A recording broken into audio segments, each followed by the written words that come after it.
In this monthly challenge, we're gonna make some magical girls. Come with me on my journey. Here we go.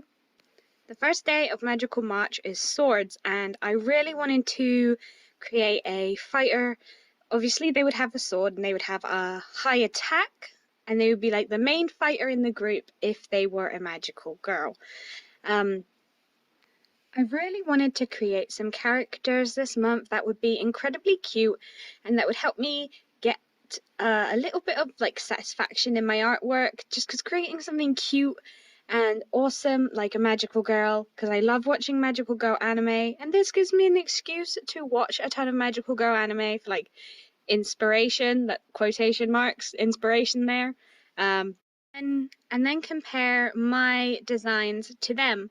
I've been watching a lot of really cool classic magical girls like Cardcaptor Sakura, and then I watched this one on Netflix called Doki Doki Glitter Force or something, and I'm just very confused, and the designs are kind of bland in my opinion, and yeah, but then again, you know, it's a magical girl anime and it's clearly made for children, so yeah, I can't really say much, but it was a very, very weird show for me.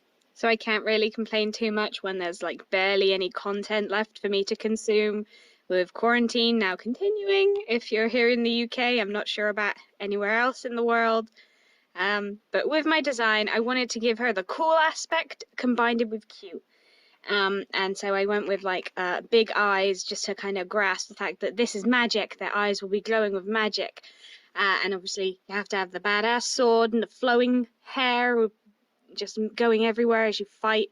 That doesn't stop you from fighting well, it just looks awesome. Although I feel like it'd be very difficult to animate if you just had long flowing strands of hair. Although some magical girl animes can do it.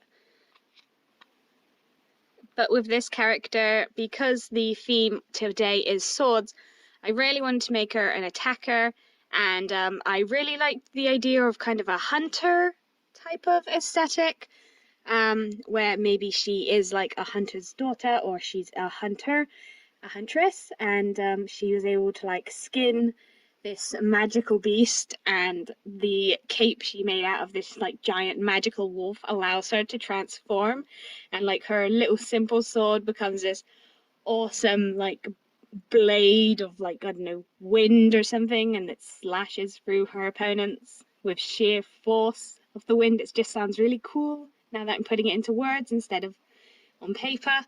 I wanted to give her a very blue design. Not really sure why, considering she's an attacker, she'd be very fierce and focused, but I wanted to give her the kind of glowing elegance of like hunter, and like I feel like the skin could also come to life like a companion. So it's kind of what transforms her and is what also is her guide. Maybe the magical creature was looking for someone who was strong enough to slay it, and then that's why the magical wolf granted her these powers. Day 2 was Cinderella, and the story of Cinderella always made me very confused. I mean, we were definitely similar in some ways. I had some evil sisters, she has evil sisters. But the thing that got me always hooked on Cinderella was the clock. The fact that she had a certain amount of time to do something, and then her opportunity would just be gone, scared me as a kid, and now that I'm an adult, it scares me even more. So I kind of always felt bad for Cinderella, up until the ending, although if you read the original, it can get quite dark, I believe. Also, and I'm probably thinking more of the Disney movie I grew up with as a kid, she seemed like a very nice person overall, and she had a lot of cute little mice as like her friends. So I tried thinking the fact that she would be a very supportive character, a kind of a protector of sorts. So I think she'd have this giant magical clock that could probably transform from a little pocket watch that her dad gave her. And so this is mainly based off the story. This isn't the actual character. So she'd have like clock powers from this tiny magical clock. And let's say obviously she'd have to have a lot of protection if she's going to be a supporter or protector with her giant clock shield. So it could she could protect people by either slowing down time for the opponents, or she could speed up her allies so they could go faster, or she could speed up healing, which would be really cool. And she would also have these adorable little mice companions that can. I think the way her power would work is that her mice companions would have to get onto her allies, and then they kind of channel her magic from the giant clock shield she has. And I think that's a really cool idea. And I just like the fact that there's these teeny tiny mice that not everyone can see, and they have to be kind of super sneaky. Because if she uses them on an enemy, the enemy can like squash the mice away, and the mice can become injured, and they probably have to go back inside the clock. So we're kind of going into a free blind mice situation, but we're not. But I think it would be a really cool idea. And with this overall design, I had a lot of trouble with her pose. I wanted her to be very central, very focused, because she's got the shield, but obviously a shield can hide the outfit.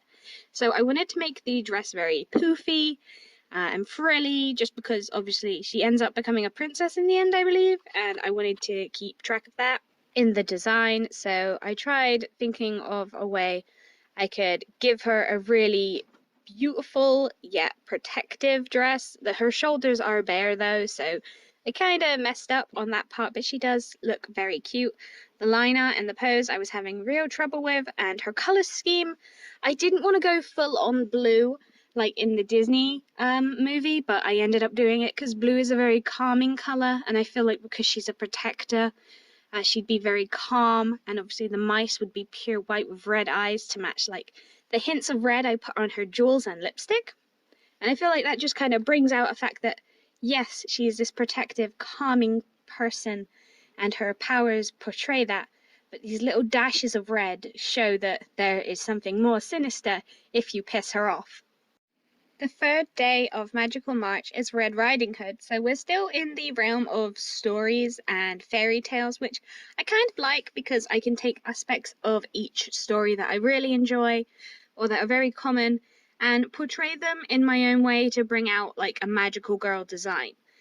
So with Red Riding Hood, you've obviously got the classic red hood or red cape, which I might be remembering more from like the childhood storybooks or childhood movies that I watched rather than the actual origin stories. But I find that brings a lot to the table, as the origin stories sometimes don't have a lot of detail. And the classic, I say classic, the more similar, easy to remember like stereotypes of the stories, like the red hood and stuff like that, they're really easy to take, and they're very simple that they can be formed into something else. And I think that's what I really like so far about this art challenge in creating magical girls. So far, her sketch, I do not like the pose at all. The dress I'm liking, but the hood seems overly long, and I want to add more wolf aspects. So we're on to digital, and I hate the pose. I needed to make it better, and it was really hard to, because I decided I wanted her to be a summoner, where she would summon the wolf rather than run from the wolf. So I wanted to have a good view of the staff, but I also wanted the dress. I really liked her dress. It just came out very cute and frilly. So I came up with this other sketch, and she came out a lot nicer than I assumed. Her hood I made very basic. It's mainly just more thin cloth than a long overtaking piece of red fabric. And the dress I made incredibly frilly, and it's incredibly cute. I want it. It kind of reminds me of a dress from Cardcaptor Sakura, the pink one, if I remember correctly. And obviously I gave her little fangs, and she has a wolf-headed staff that she uses to summon the wolves. She'd be like an attacker slash support, so she could call upon the support of her wolves and also attack with them, which I thought would be really cool.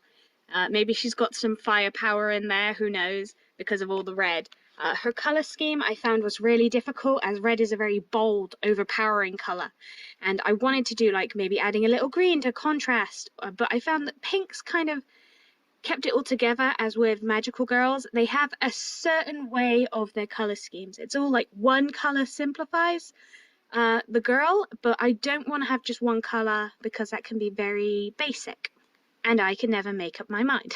So here we are, my 3 magical girl designs of the day. I absolutely love them.